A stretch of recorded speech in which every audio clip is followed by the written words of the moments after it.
Добра вечер и срдечно добре дојде во новото издание на Автомагазин посветено на Женевскиот мотор шоу, кој се одржува по 82 пат, а оваа година се најавени повеќе од 52 светски и европски премиери.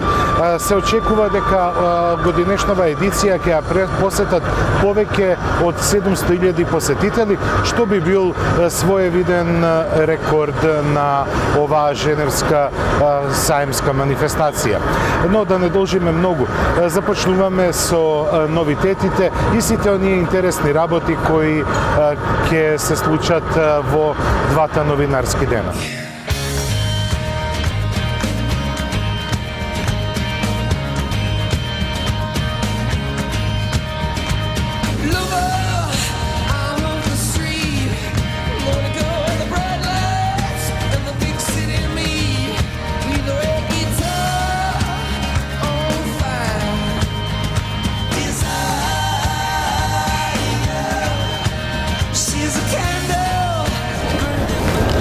Во бек сегментот Ford настапува со новиот B-Max.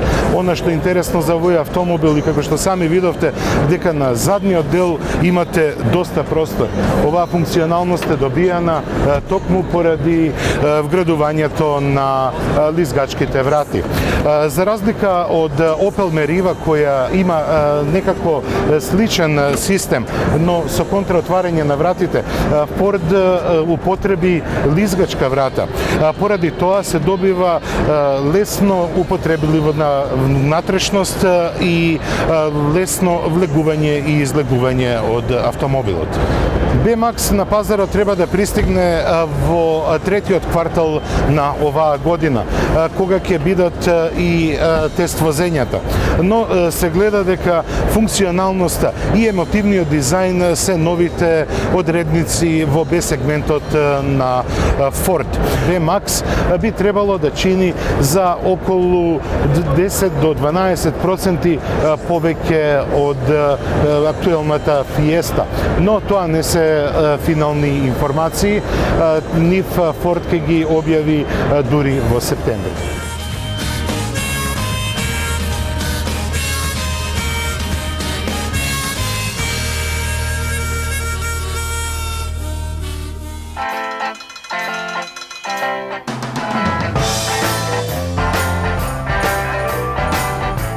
Третата генерација на А-класата е голема промена во однос на претходните две. Ако претходните две генерации беа ориентирани моноволуменски, сега А-класата директно ги напаѓа сите производи од C-сегментот. Со овој агресивен изглед, А-класата не само што го напаѓа новиот Audi A3, туку сака и да ги нападне и конските модели како што се Volkswagen Golf, Ford Focus и се разбира Opel Astra. Со агресивни линии кои убаво ја формираат целата каросерија, А-класата ќе настапи и со силни мотори кои се дел од витрината на Mercedes-Benz. За сега јасно е дека А-класата ќе има и своја AMG изведба со изразено спортска нота. Почетокот на понудата е 1,4 литрениот мотор. Мерцедес се уште не ги објавува цените на А-класата, но таа би требала да започнува некаде околу 20.000 евра.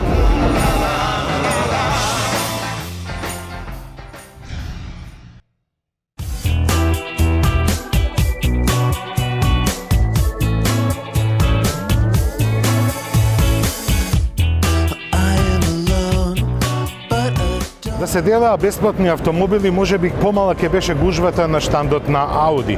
Јас стојам покрај новата генерација на Audi A3, автомобил кој е припадник во премиум сегментот на компактните автомобили. А3-ката директно ќе се судри со Mercedes А-класа, но за разлика од Mercedes, Audi нуди многу повеќе опции, како што е погонот Quattro, турбобензински и турбо дизел мотори и се разбира каросерија со 5 врати. Она што најмногу ги тангира инженерите од Инголштад, тоа е технологијата, смалувањето на тежината на каросеријата и се разбира намалувањето на потрошувачката на гориво. Сето тоа е успеано да се направи во новата генерација на Audi A3. Намалена е нејзината тежина, зголемена е ефикасноста на моторите и се разбира зголемена е и силата, односно технологијата која се вградува во А3-ката. Не знаеме кога ќе биде македонската премиера, но секако дека таа ќе се случи во вториот, односно третиот квартал на годината.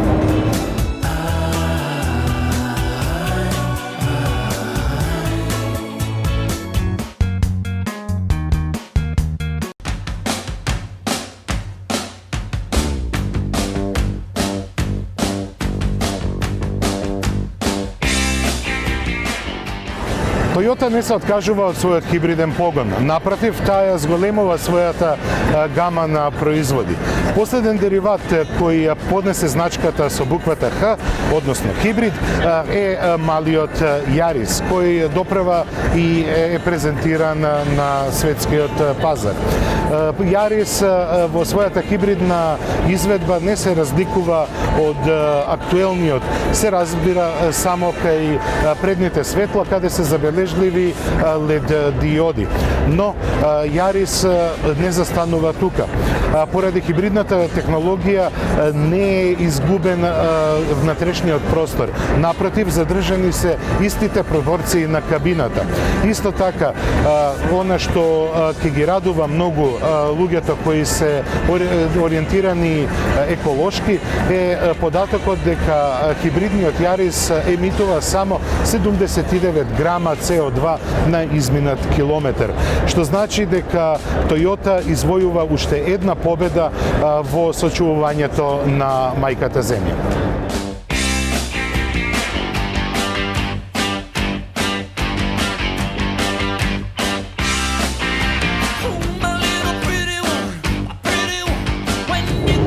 Рестайлингот на Lexus RX 450 носи нови интересни новости од таборот на овој премиум јапонски производител. Како што декларира производителот со усовршениот хибриден систем, сега RX 450H ќе троши само 6,3 литри бензин на 100 километри и ќе емитува само 145 грама CO2 на изминат километар. Ова е своевиден рекорд за премиум сегментот и се разбира за вака големо спортско корисно возило. Lexus има план да продаде некаде околу 280.000 парчиња годишно од овој модел, кој ќе биде дистрибуиран низ целиот свет. Она што е уште поважно за овој Lexus RX 450H е тоа што прифатливата цена на од двете страни на Атлантикот го прави еден од најпосакуваните спортско корисни возила во премиум сегментот.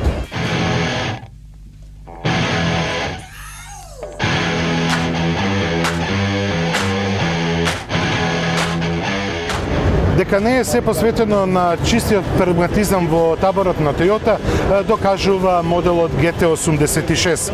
Имено во далечната 1968 година Toyota ја представи својот модел GT2000, кој собори 3 светски и дури 13 интернационални рекорди.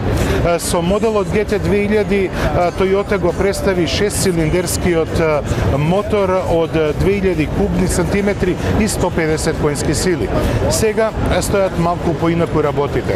А тоа е дека во моделот GT е зграден мотор од 2000 кубни сантиметри, но тој е 4-цилиндерски и развива 200 коњски сили.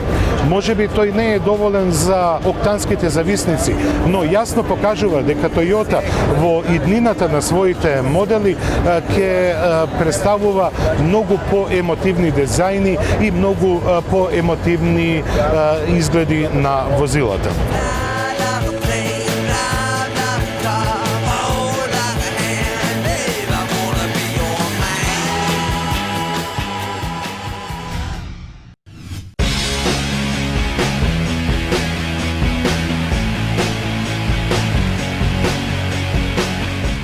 Кога се обелодени алијансата за производство на спортско корисни возила помеѓу Mitsubishi и PSA, многу мина беа скептични. Мислеа дека таа алијанса нема да успее да се пробие на пазарот, ниту пак да се докаже на пазарот. Но втората генерација на Outlander тоа најдобро го побива. Зошто? Бидејќи и покрај премиерата во Женева на Outlander на втората генерација, добиваме и премиера на втората генерација на Peugeot 4008 и на Citroen C-Crosser. Токму поради тоа ја започнуваме сагата за овие спортско корисни возила од штандот на Mitsubishi, бидејќи производството се одвива во Јапонија на сите три марки, исто така сите три модели се технолошки близнаци, но со исклучок сега на моторите и се разбира на некои ситни дизајнерски детали. Останатото е исто како што беше и во претходната генерација.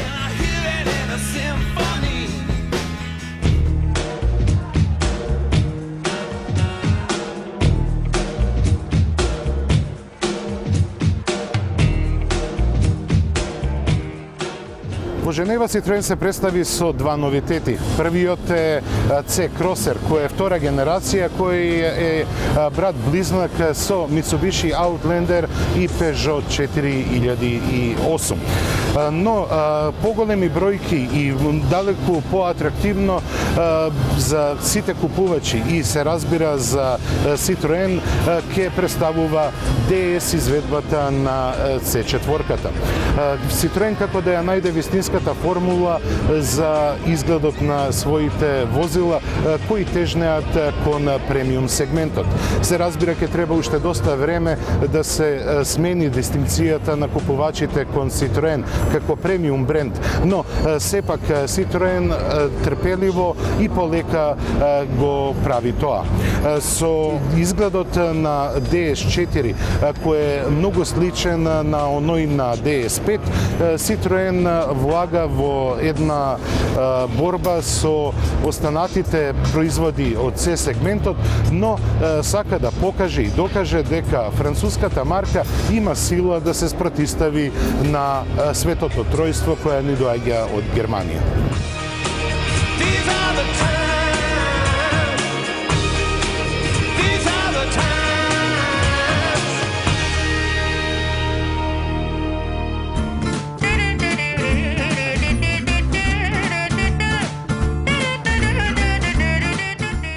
Серијата 200 за Peugeot има огромно значење. Од револуцијата која ја направи 206-ката и еволуцијата 207-ката, 208-ката нуди потполно нов пристап.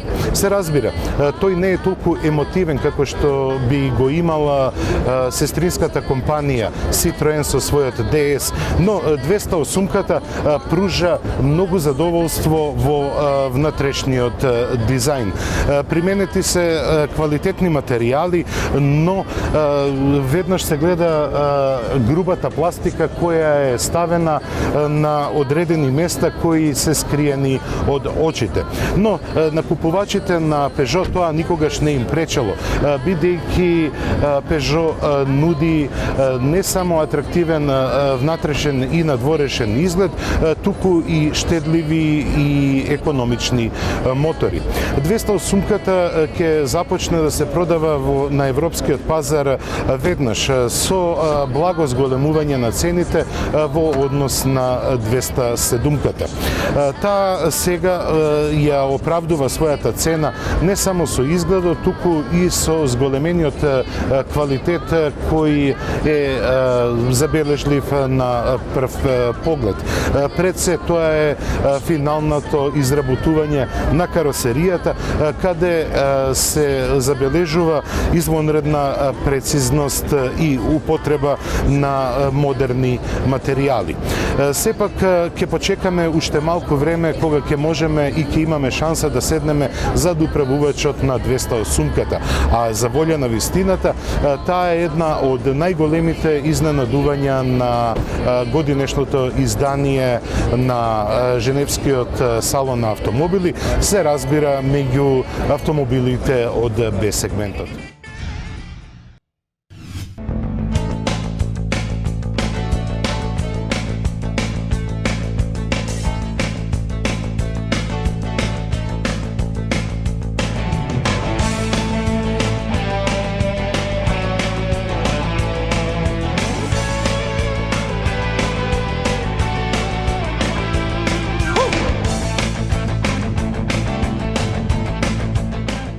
Пуритански и минималистички изглед во внатрешноста е препознатливо решение за BMW.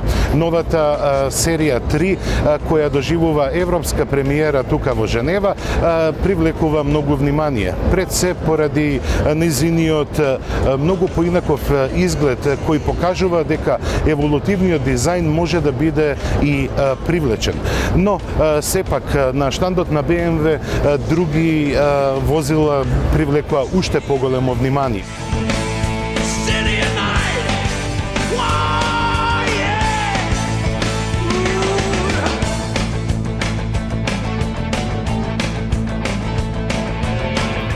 BMW серија 3 е најпродаваниот дериват на BMW, но пред нас е серија 6 Grand Coupe, што значи дека баварците сакаат да се спротистават на другите премиум производители кои располагаат со купеа со 4 врати.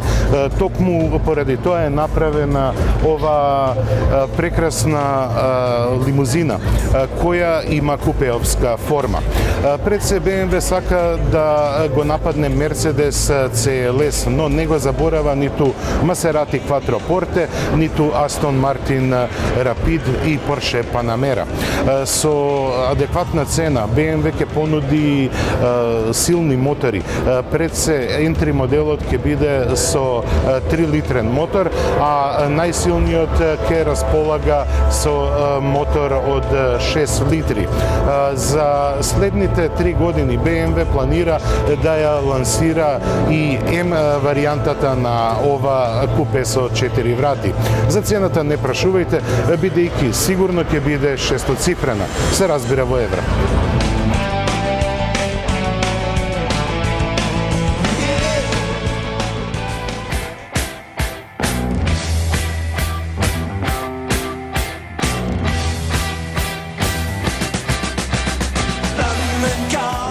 Со представувањето на Evoque, Range Rover влезе во нова епоха.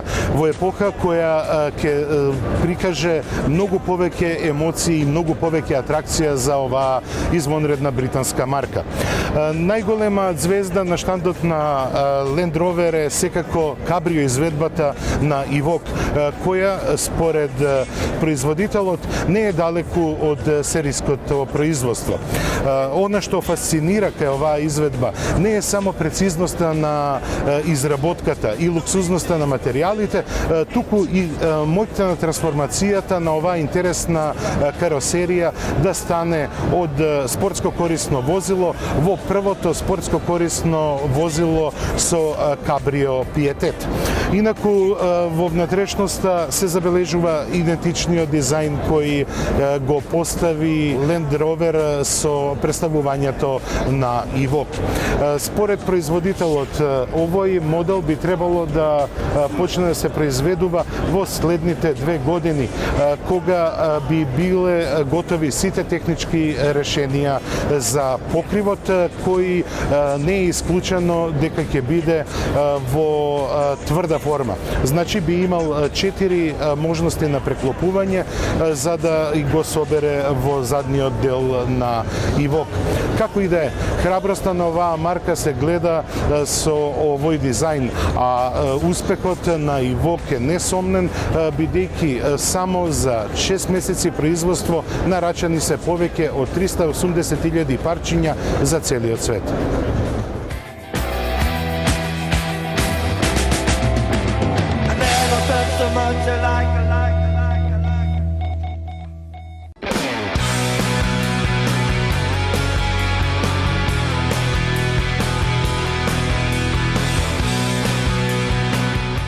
Со моделот Cinquecento L Fiat отвара нова страница во својата историја. Страница која гледа и во минатото. Имено овој модел треба да се произведува во Фиатовата фабрика во Крагуевац, која до неодамна беше црвена застава и произведуваше возила кои потекнуваа од Fiat. Овој модел Cinquecento L ќе биде наменет исклучиво за источноевропскиот пазар. Cinquecento L е поставен врз база на моделот Cinquecento, но тој е многу поголем. На прв поглед, кога ќе се погледне овој автомобил, многу делува како да е брат-близнак на далеку поскапиот мини Countryman. Но Cinquecento L ќе има своји аргументи. Пред се извонредно динамичен италијански изглед и голема функционалност во внатрешноста. Се разбира дека цената ќе му биде нешто повисока од самиот Cinquecento, но сепак Fiat се надева дека годишно би можел да достигне производство и се разбира пласман од 100.000 парчиња.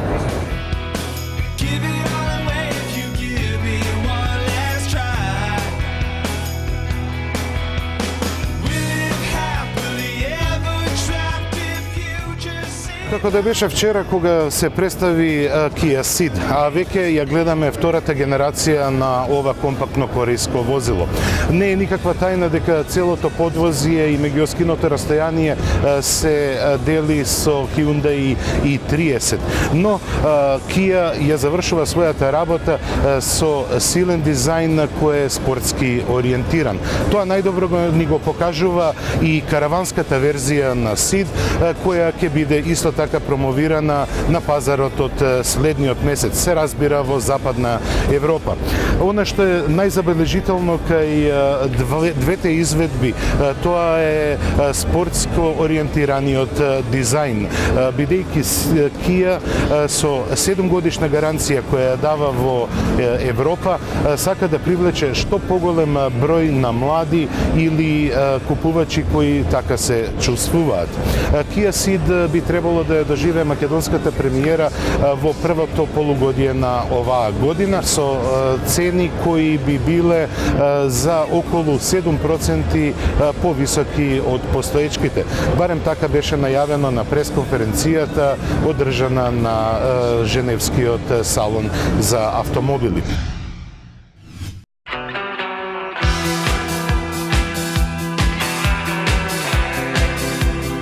Кога го представи на Франкфуртскиот мотор шоу својот најмал модел Volkswagen Up, тој најави дека од него ќе направи многу повеќе деривати.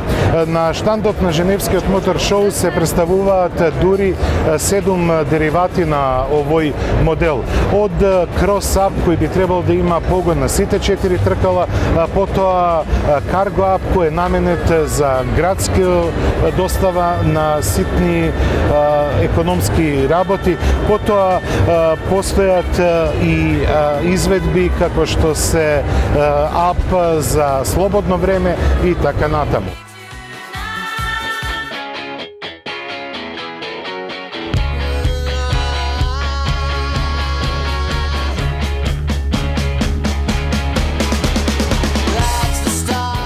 Кога Рено ја купи Dacia, многумина беа скептични за иднината на оваа романска марка.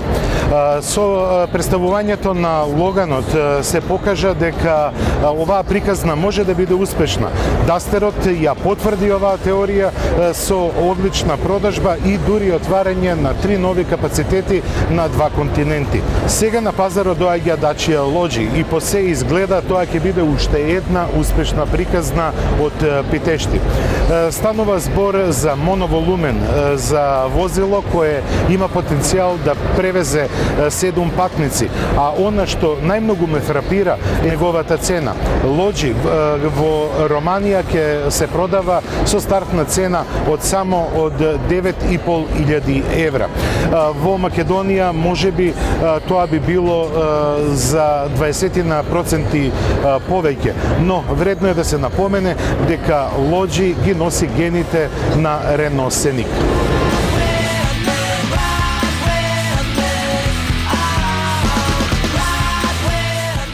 Женевската смотра Рено не представи ниту еден нов автомобил, осем рестилизираната верзија на актуелниот Меган.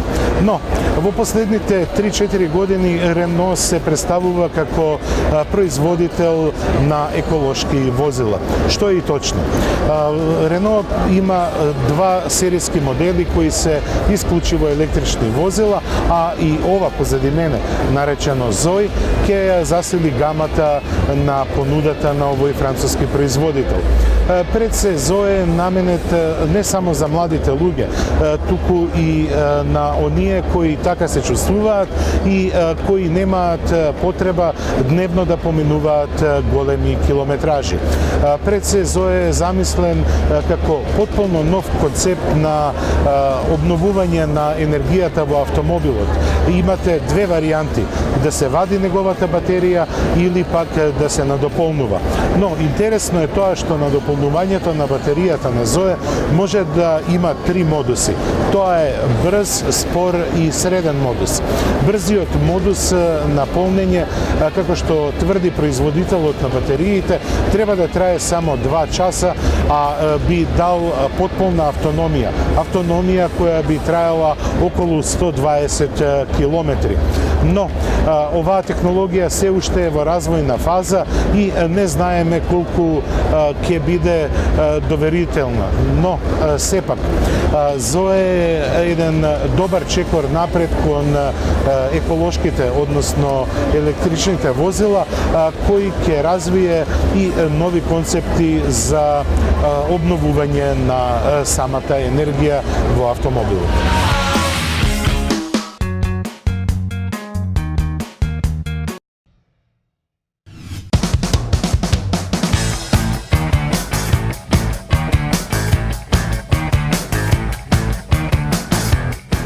Со студијата High Cross Concept, Nissan како срамежливо да ја покажува следната генерација на успешниот модел Qashqai. Овој концепт би требало да стане дел од понудата на Nissan до 2016 година. Зошто е важно 2016 година за Nissan? Како што кажа првиот човек на оваа групација, на групацијата Renault Nissan, господинот Карлос Гон, поради потенцијалот на Nissan, кој оваа година продаде околу 850.000 возила во Европа, оваа марка сака да стане најголем јапонски производител по прашањето на дистрибуцијата на своите возила на европскиот континент. Но, како да се биде број еден во Европа со една извонредно скратена гама. Познато е дека C и D сегментот кај Nissan више не се актуелни. Пред се поради синергијата со Renault, но и неколку неуспешни обиди со примерата и моделот Tida. Но со студијата Invitation, Nissan како да не кани да ги видиме, да ја видиме иднината на неговиот C сегмент, кој ќе биде базиран врз платформата на актуелниот Меган. Се разбира, Invitation би требало исто така да дојде на пазарот околу 2016 година и како што тврдат од таборот на Nissan, овој модел како серијски во голема мерка ќе ја задржи основната форма и дизајнерски решенија. Останува да причекаме до 2016 година и да видиме дали Nissan ќе ја оствари својата цел да биде број еден меѓу јапонските производители на стариот континент.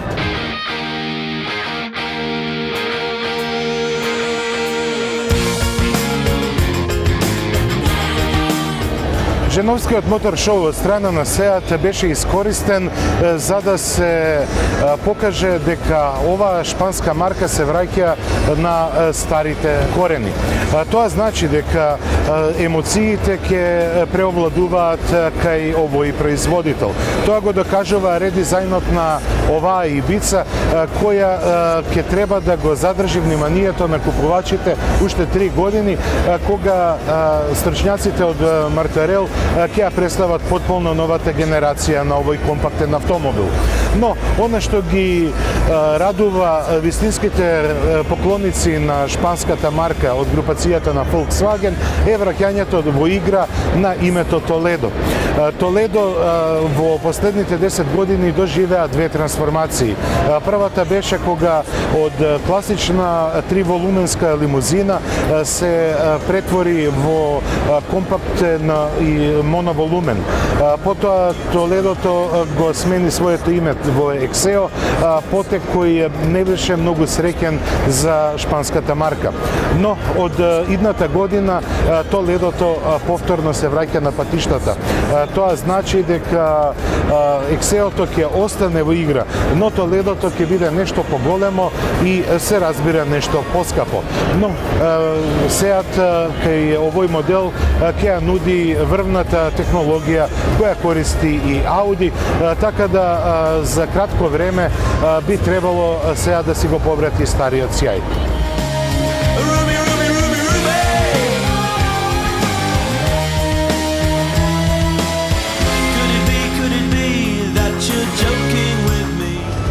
Уште еден производител на автомобили експериментираше со својот најпродаван модел.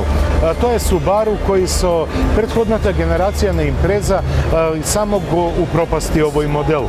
Но ништо не е доцна, па затоа оваа јапонска марка се обидува да ја врати импрезата на патеките на старата слава. Симетричниот погон на 4 тркала, препознатливиот боксер мотор за Subaru се вметнати во овој модел, што значи дека импрезата ќе има исто така и големи спортски амбиции. Можеби Subaru се уште нема финансии да се врати во светскиот рели шампионат, но доколку оваа импреза која гледате тука се покаже како добар маркетиншки потек, тогаш Subaru до 2015 година ќе се врати и на безпатијата на светскиот рели шампионат.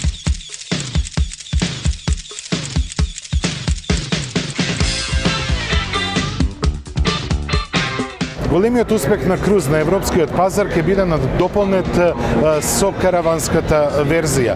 Покрај седанот и хетчбекот, сега како трет во семејството на Круз се приклучува и караванот. Неговата практичност е на прв поглед забележлива, но најголемо внимание на штандот на Chevrolet привлече автомобилот на годината во Европа, Chevrolet Volt. Тој оваа титула ја дели заедно со Opel Ampera, бидејќи се технолошки близнаци. Но само 4 дена пред добивањето на титулата автомобил на годината во Европа, Chevrolet објави дека Волтот ќе биде прекинат со производство на 6 недели. Нема точно објаснување зошто е тоа така. Дали бројот на произведени Волтови е преголем или пак има некој технолошки или технички проблем со батериите, се уште не се објавува. Но она што е важно, дека Волт е носител на титулата автомобил на годината во Европа. Се надеваме дека краткиот прекид на неговото производство нема да му наштети и дека ќе постигне добри продажни резултати за разлика од претходните избрани автомобили на годината кои располагаат со електричен, односно хибриден погон.